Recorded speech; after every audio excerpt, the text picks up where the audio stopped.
हमारे देश में दशहरा हर साल अश्विन मास के शुक्ल पक्ष की दशमी तिथि को धूमधाम के साथ मनाया जाता है। दशहरे का त्यौहार जो है बुराई पर अच्छाई की जीत का प्रतीक है और इस दिन राम भगवान ने लंकापति रावण का वध कर माता सीता को लंका से मुक्त कराया था। दशहरे पर हर साल रावण, मेघनाद और कुंभकर्ण के पुतलों का दहन किया जाता है। दशहरे का उत्सव केवल धार्मिक दृष्टिकोण से ही नहीं बल्कि समाज में नैतिकता और सत्य की विजय को भी दर्शाता है। आज सुबह 10:58 पर दशमी तिथि शुरू होगी, जो कल यानी कि 13 अक्टूबर की सुबह 9:08 पर समाप्त होगी। लेकिन उदय तिथि के आधार पर दशहरा आज ही मनाया जाएगा और ये दिन विशेष रूप से रावण दहन, पूजा पाठ और शुभ कार्यों के लिए बेहद महत्वपूर्ण है। पूजन के लिए सबसे शुभ समय 11:44 से लेकर के 12:30 तक है और इसके अलावा दोपहर 2:03 से 2:49 तक का समय भी पूजन के लिए उत्तम माना गया है। तो वहीं 1:17 पर और 3:35 तक देवी अपराजिता की पूजा की जाती है।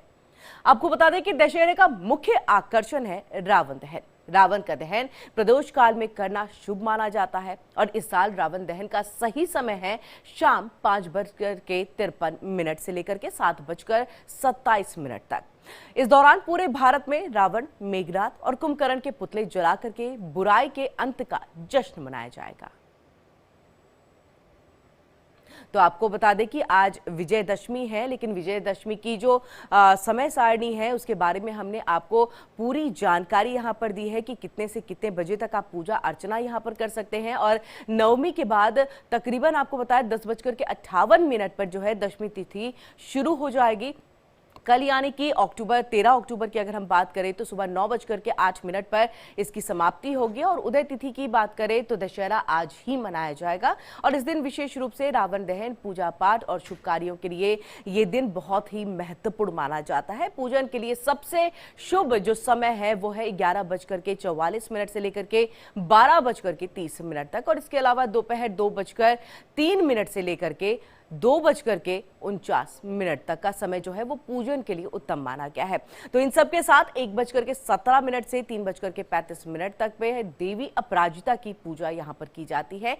और दशहरे का जो मुख्य आकर्षण है वो है रावण दहन। रावण का दहन प्रदोष काल में करना शुभ माना जाता है और इस साल रावण दहन का जो सही समय है वो है शाम 5:53 7:27 तक ये रावण दहन जो है वो किया जाएगा। और इसके साथ पूरे भारत में रावण, मेघनाद और कुंभकर्ण के पुतले जला करके बुराई के अंत का जश्न मनाया जाएगा। जब भी हम अपने बच्चों के साथ रावण दहन उन्हें दिखाने ले जाते हैं, दशहरा दिखाने के लिए ले जाते हैं, तो हम बताते हैं कि आज का दिन क्यों इतना महत्वपूर्ण है और क्यों ये बुराई पर अच्छाई की जीत का है। तो हम उन्हें पूरा वो वाक्य सुनाते हैं, पूरी वो कथा सुनाते हैं जिसके आधार पर उन्हें इस दिन के जो महत्ता है उसके बारे में जो है वो पता चलती है। तो वैदिक पंचांग के अनुसार जो है ये शुभ योग जो है हम आपको यहाँ पर दिखा रहे हैं कि किस तरह से जो आज हमारे देश में दशहरा जो हर साल अश्विन मास के शुक्ल पक्ष की दशमी तिथि को धूमधाम के साथ मनाया जाता है, आज वही पावन दिन है। दशहरे का त्यौहार बुराई पर अच्छाई की जीत का प्रतीक है। इस दिन राम भगवान ने लंकापति रावण का वध करके माता सीता को लंका से मुक्त कराया था।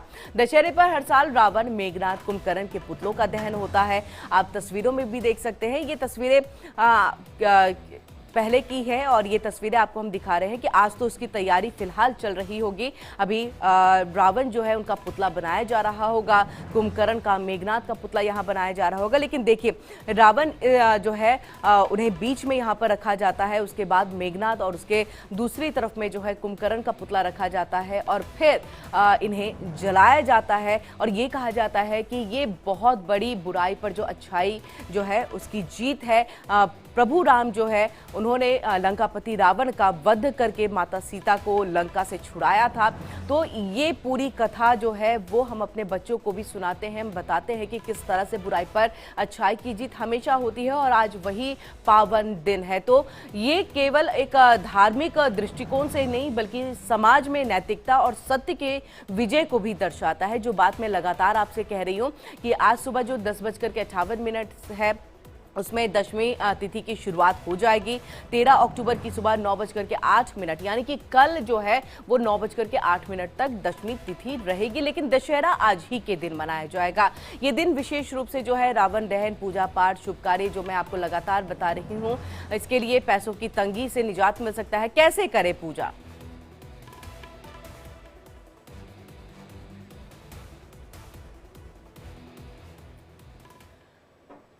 और चलिए दशहरे को लेकर के आज हम बातचीत करते हैं। जम्मू का सीधा हम रुख करेंगे, जहां पर हमारे साथ रमन सैनी हमारे संवाददाता हमारे साथ लाइव जुड़ेंगे। तो वहीं नोएडा से आंचल जो है वो हमारे साथ यहां जुड़ रही है कि इन दोनों ही जगहों पर किस तरह से दशहरे की तैयारी है। इसी के साथ हमारे साथ आचार्य राज्य मिश्रा जी जो है हिंदू धर्म गुरु है, वो भी हमारे साथ जुड़ रहे हैं।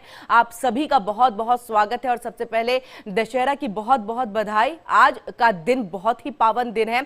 सबसे पहले आचार्य जी आपका मैं यहाँ रुख करूंगी कि किस तरह से आज के दिन की महत्ता को आप हमारे दर्शकों के लिए बताएंगे।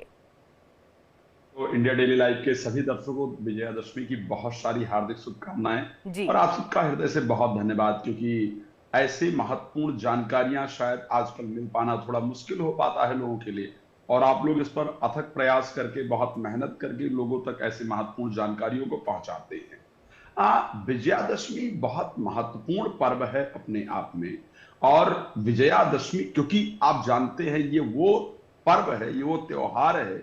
एक तो इस टाइम पर साधारण मानव ही प्रसन्न नहीं होते, इस बात को ध्यान रखिएगा। देवता भी विजयादशमी के दिन बहुत प्रसन्न होते हैं।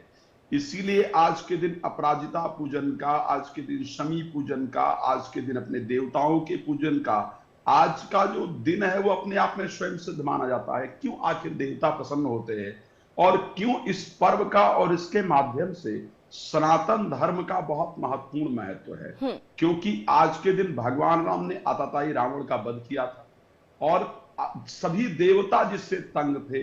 यहां तक लिखा है कि देव, दनुज, नर, नाग, खग, प्रेत, पितर, गंधर्व, ये सब लोग रावण का जो प्रभाव था उससे प्रताड़ित थे। और जब भगवान ने वध किया तो सबके सब प्रसन्न हुए। और आज के दिन जिन्होंने भी इनकी प्रार्थना की, जिसकी भी प्रार्थना की, उसने खुल करके उनको आशीर्वाद दिया। तो आज के दिन एक सात्विक ऊर्जा, एक नकारात्मक ऊर्जा खत्म होती है, एक सात्विक ऊर्जा का संचार पूरे ब्रह्मांड के अंदर होता है, और हम प्रार्थना करते हैं, उसका फल मिलता है। एक बात बहुत महत्वपूर्ण है कि हमारे सनातन धर्म के अंतर्गत रावण वध पर आप क्या समझाते हैं? आप अभी बहुत सुंदर बता रही थी, मैं सुन रहा था मुहूर्त इत्यादि, और आपने बहुत सुंदर कहा कि जब अपने बच्चों को दिखाने के लिए लेकर के जाते हैं ना, तुम अपने बच्चों को दिखाते हैं कि ताकतवर होना महत्वपूर्ण नहीं है। अगर आप ताकतवर हैं और ताकतवर हो करके भी अगर आप गलत रास्ता अपना रहे हैं तो आपको इसी प्रकार से जलना पड़ेगा पूरे जीवन। ठीक है। अब विद्वान होना, रावण जैसा विद्वान दूसरा कोई नहीं था। उसने बड़ा स्पष्ट कहा था, मुझसा ज्ञानी, मुझसा पंडित दुनिया में ना कोई दूजा है। मैंने अपने सिर को काट काट शिव शंकर जी को पूजा है। उसने अपने शीश को काट करके शिव जी को चढ़ा दिया था। इवन उसने अपने मस्तक को काट कर जब शिव जी को चढ़ाया तो जब उसका मस्तक जल रहा था तो यहां पर जो लकीरें, जो उसकी मृत्यु लिखी थी, उसने श्री रामचरितमानस में गोस्वामी जी ने कहा है कि जरत बिलोक्यो जबई की कपाला, विधिके लिखे अंक निज भाला। मैंने ब्रह्मा जी का लिखा हुआ अपने मस्तक पर देखा और मैंने देखा कि एक मनुष्य के हाथ मेरी मृत्यु होगी, तो मुझे बहुत हंसी आई। तो इतना विद्वान भी अगर है और वो अनैतिक रास्ते पर चलता है, माता जानकी का हरण करता है, तो वास्तविकता में उसका वध होगा, उसको जलना पड़ेगा। तो जब भी हम रावण अपने बच्चों को दिखाने लेकर के जाते हैं, और दिखाने जाए तो हमें बताना चाहिए कि आप विद्वान हैं और अपने शक्ति का गलत इस्तेमाल करते हैं, आप ताकतवर हैं और अपने शक्ति का गलत इस्तेमाल करते हैं, तो एक ना एक दिन आपका अंत निश्चित ही है, इसमें कोई दो राय नहीं। बिल्कुल आचार्य जी, आपने